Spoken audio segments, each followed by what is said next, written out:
आलसी लड़के की कहानी। एक बहुत ही भोला भाला सा आलसी लड़का था। वो कोई काम नहीं करना चाहता था, बस खाना खाता, घूमता और सोते रहता था।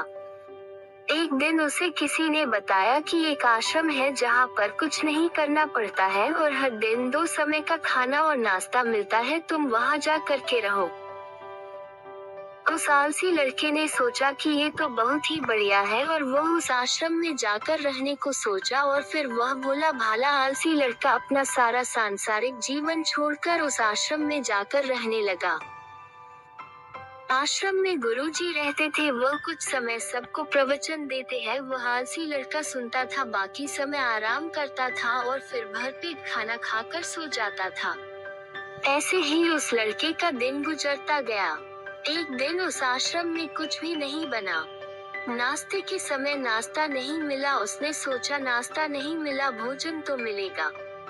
अब भोजन के समय भी उसे भोजन नहीं मिला। लड़का दौड़ करके गुरु जी के पास गया और उसने पूछा कि आज भोजन क्यों नहीं बना। गुरु जी ने कहा कि बेटा, आज एकादशी है और जितने भी आश्रम के सदस्य हैं उनका उपवास है और तुम्हारा भी आज उपवास है। आज भोजन नहीं बनेगा। वो लड़का आलसी था और उसे भूख भी बहुत लगता था। उसने गुरुजी से बोला कि मैं उपवास नहीं रहूंगा, मुझे भूख लगी है, मैं खाना खाऊंगा। गुरुजी ने बोला ठीक है, जाओ भंडारे में से सामान ले करके आओ और आश्रम में नहीं बाहर ले जा करके बना लो, लेकिन याद रखना भोजन बनाने के बाद सबसे पहला भोग भगवान को लगाना और फिर तुम प्रसाद पाना।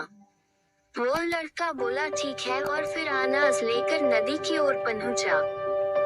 भोजन पकाने लगा, तैयार हुआ। उसके बाद कहने लगा कि भगवान श्री राम आए, पधारिए, भोग लगाइए। अब जब उसे लगा कि भगवान तो आ नहीं रहे हैं तो फिर कहने लगा कि मुझे मालूम है आपको तो अच्छा खाने की आदत है, मैं बना नहीं पाया और मुझे अच्छा भोजन बनाने भी नहीं आता, लेकिन जो भी रूखा सूखा बना है आकर खा लीजिए। भगवान श्री राम उसकी सरलता पर बहुत ही प्रसन्न हुए और उस लड़के को दर्शन दे दिए। उसने देखा कि भगवान श्री राम आए हुए हैं और उनके साथ में माता सीता भी आई हुई है।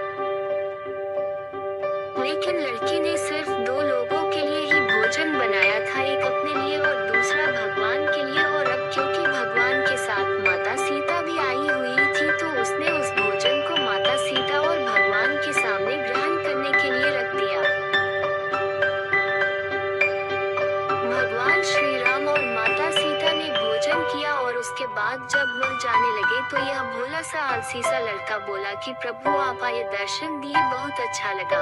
मुझे खाने को कुछ नहीं मिला, लेकिन कोई बात नहीं, लेकिन आपसे एक विनती है कि अगली बार जब आप आएंगे तो कितने लोग आएंगे ये बता दीजिए, ताकि मैं उतने लोगों के लिए भोजन बनाकर रखा रहूं। भगवान श्री राम मन ही मन मुस्कुराए और फिर अंतर ध्यान हो गए।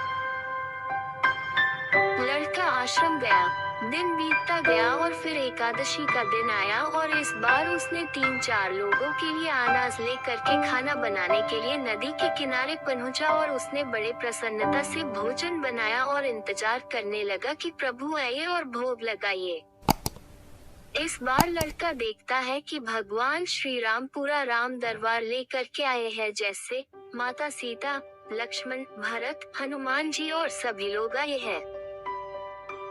लड़के ने 3-4 लोगों का भोजन बनाया था और इस बार भी भोजन कम पड़ गया। लड़के ने निराश होकर भोजन को प्रभु के आगे रख दिया। उन्होंने भोजन किया और फिर चले गए और इस बार भी लड़का फिर से भूख रह गया।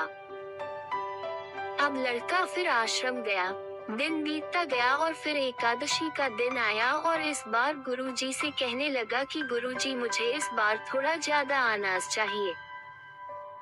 गुरुजी सोचने लगे कि यह इतना सारा अनाज का करता क्या है, कहीं इसे बेचता तो नहीं है। फिर उन्होंने कहा कि ठीक है, भूख से परेशान रहता है।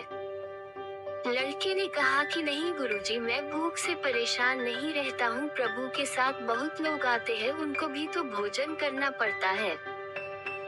गुरुजी को लगा कि लड़का पागल हो गया है, लेकिन गुरुजी ने सोचा कि चलो एक बार चलकर देखते ही कि लड़का इस अनाज का करता क्या है।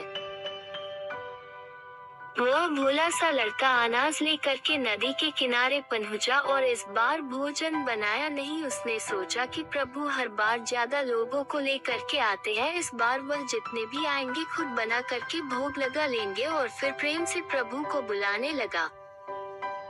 ये कहानी हमें सिखाती है कि जीवन में सरलता सबसे आवश्यक है। जितने सरल बने रहेंगे उतना जीवन में आगे बढ़ते चले जाएंगे। जब आप सरल होते हैं तो आप खुद भी मुस्कुराते हैं और दूसरों को भी मुस्कुराने की वजह देते हैं।